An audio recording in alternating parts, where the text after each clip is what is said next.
Assalamualaikum warahmatullahi wabarakatuh. Di sini saya akan mencoba menjelaskan mengenai materi perencanaan strategi dan proses pemasaran. Apa sih perencanaan strategi? Perencanaan strategi adalah proses manajerial untuk menghasilkan dan mempertahankan kesesuaian antara sasaran dan sumber daya organisasi dengan peluang pasar yang timbul. Kemudian ada konsep portofolio bisnis yang menggunakan matriks. Nah, matriks ini terbagi ke dalam dua bagian. Yang pertama yaitu matriks General Electric, yaitu matriks yang menggunakan dua dimensi penting, diantaranya market attractiveness atau daya tarik pasar, dan juga competitive position atau posisi persaingan.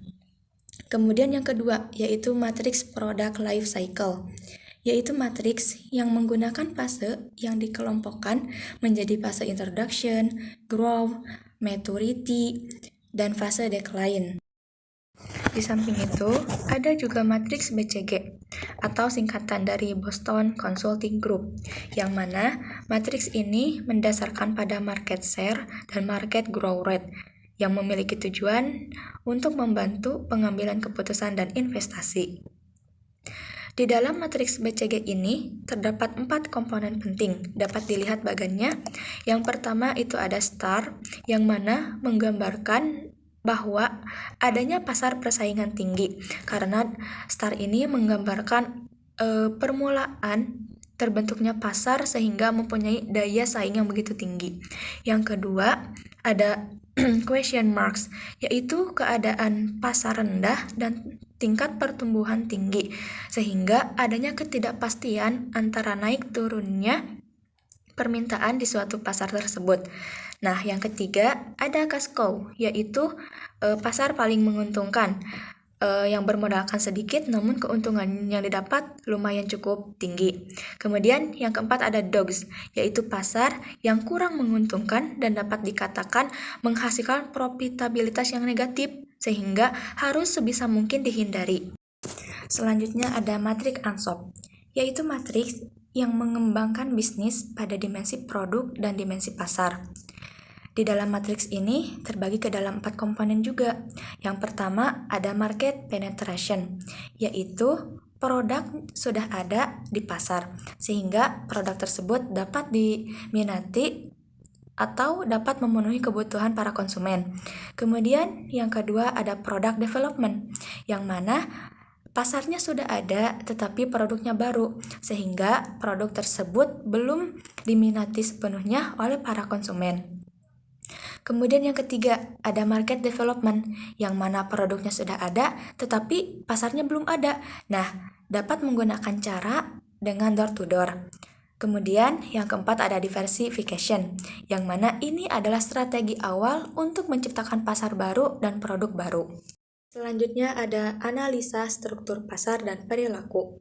Nah, di dalam analisa itu sendiri terdapat pengertian pasar dan perilaku konsumen, yaitu keputusan membeli yang terdiri dari 5 tahapan dan dapat diilustrasikan sebagai berikut. Yang pertama, ada pengenalan kebutuhan. Yang kedua, ada pencarian informasi. Yang ketiga, ada evaluasi alternatif. Yang keempat, ada keputusan pembeli. Dan yang kelima, ada perilaku setelah membeli. Selanjutnya ada perilaku pasar organisasional, yaitu proses pembelian yang terdiri dari tahapan pengenalan masalah, perumusan kebutuhan umum, spesifikasi produk, pencarian pemasok, permintaan pengajuan proposal, pemilihan pemasok, spesifikasi rutinitas pesanan, dan penilaian kinerja. Selanjutnya ada riset pemasaran dan ramalan penjualan. Nah, untuk yang pertama yaitu ada proses riset pemasaran.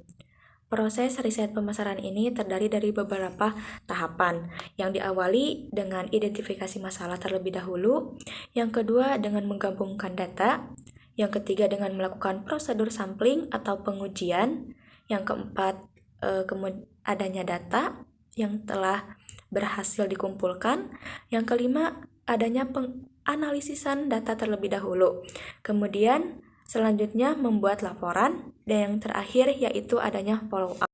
Di era sekarang, informasi tentunya sangat mudah didapat, baik itu melalui internet, atau World Wide Web atau WWW, ataupun Uniform Reference Locator, kemudian menggunakan mesin pencari, kemudian adanya database pada CD-ROM, kemudian survei internet, dan lain sebagainya, yang mana ini akan memudahkan kita di seluruh dunia untuk mengakses informasi apapun yang ingin kita ketahui. Segmentasi, target, dan positioning, yaitu adanya langkah-langkah dalam segmentasi pasar, target, dan posisi pasar. Nah, dapat kita ketahui langkah-langkahnya tersebut. Yang pertama yaitu identifikasi variabel, yaitu dengan mengembangkan profil terlebih dahulu. Kemudian yang kedua ada evaluasi tiap segmen, yaitu dengan memilih tiap segmen tersebut. Yang ketiga ada penetapan penempatan, yaitu penetapan posisi pasar itu sendiri. Nah, dengan adanya langkah-langkah dalam segmentasi pasar tersebut, maka akan terbentuk segmen pasar, target, dan posisi pasar tersebut menjadi baik dan terstruktur. Strategi pemasaran dalam berbagai posisi persaingan. Market leader atau sering disebut dengan perusahaan yang diakui oleh industri yang bersangkutan sebagai pemimpin. Kemudian mempunyai strategi-strategi, diantaranya yang pertama strategi market leader itu sendiri, yaitu strategi di mana pihak yang mendominasi pemimpin pasar. Kemudian yang kedua ada strategi market challenger, yaitu pihak yang menantang dan memberi perlawanan kepada pihak leader. Kemudian yang ketiga ada strategi market follower, yaitu mereka yang mempunyai bisnis yang mempunyai pondasi yang cukup kuat dan tidak mengusik keberadaan leader. Kemudian yang terakhir, yang nomor 4, yaitu strategi market maker, yaitu mereka yang menguasai pasar kecil pada umumnya. Pemasaran jasa. Nah, ada 4 karakteristik jasa. Yang pertama, jasa itu tidak berwujud. Yang kedua, tidak terpisahkan. Yang ketiga, tidak tahan lama. Dan yang keempat, yaitu sangat beraneka ragam. Bauran pemasaran untuk jasa terbagi ke dalam 4 strategi. Yang pertama yaitu strategi produk jasa yang terdiri dari 3 jenis proses. Yang pertama ada proses manusia, yang kedua proses kepemilikan, dan yang ketiga proses informasi. Kemudian yang kedua ada strategi distribusi, yaitu meliputi kemudahan, jumlah toko, distribusi langsung atau tidak langsung, dan juga penjadwalan. Kemudian yang ketiga ada strategi promosi, yaitu meliputi penekanan pada pedoman yang nyata dengan menggunakan informasi, perorangan, dan juga menciptakan citra yang baik. Kemudian yang terakhir yaitu strategi harga, yang meliputi pendefinisian unit konsumsi jasa berdasarkan elemen atau tidaknya. Analisa struktur industri. Di dalam analisa ini terdapat 5 kekuatan bersaing yang menentukan kemampuan laba industri.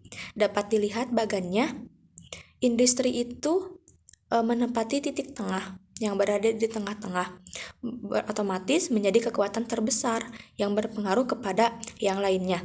Di antaranya ada pendatang baru, kemudian ada pembeli, kemudian ada produk pengganti, kemudian juga ada pemasok. Nah, keempat ini mungkin akan dipengaruhi oleh industri itu sendiri, yang mana akan menentukan kemampuan laba yang dicapai oleh industri tersebut.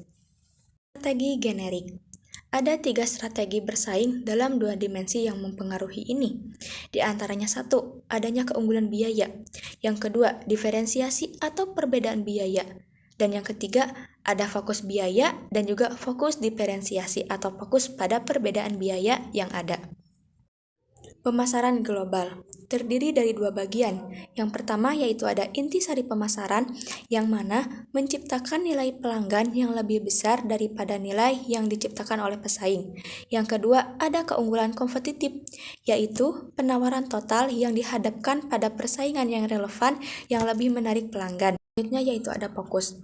Fokus ini sangat diperlukan untuk keberhasilan dalam menciptakan nilai pelanggan kepada keunggulan kompetitif, baik dari pemasaran domestik ke pemasaran global atau transnasional. Selanjutnya ada kekuatan yang mendorong, di antaranya 1. Kebutuhan pasar, teknologi, biaya, mutu, komunikasi, transportasi, keunggulan, dan lain sebagainya. Kemudian ada kekuatan yang menghambat, di antaranya 1. Perbedaan pasar, kemudian sejarah, kemudian kecocokan manajemen, kemudian budaya organisasi, kendali nasional atau hambatan untuk masuk ke suatu negara. Kemudian, adapun kekuatan yang mendasari bisnis internasional terbagi ke dalam 4 orientasi manajemen, di antaranya 1. Orientasi etnosentrisme, yaitu keyakinan bahwa negeri sendirilah yang lebih unggul. Yang kedua, ada orientasi polisentris, yaitu keyakinan yang tidak disadari bahwa setiap negara memiliki keunikan dan keunggulannya masing-masing. Kemudian yang ketiga, ada orientasi regional, yaitu orientasi yang terbatas pada suatu wilayah regional itu saja.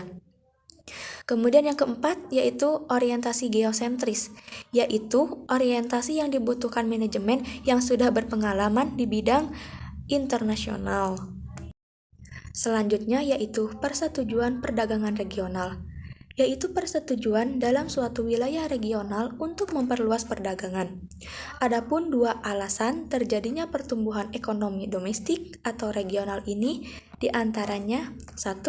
Pertumbuhan telah menciptakan kesempatan pasar sehingga menjadi faktor pendorong perusahaan untuk memperluas jangkauan ke pasar internasional.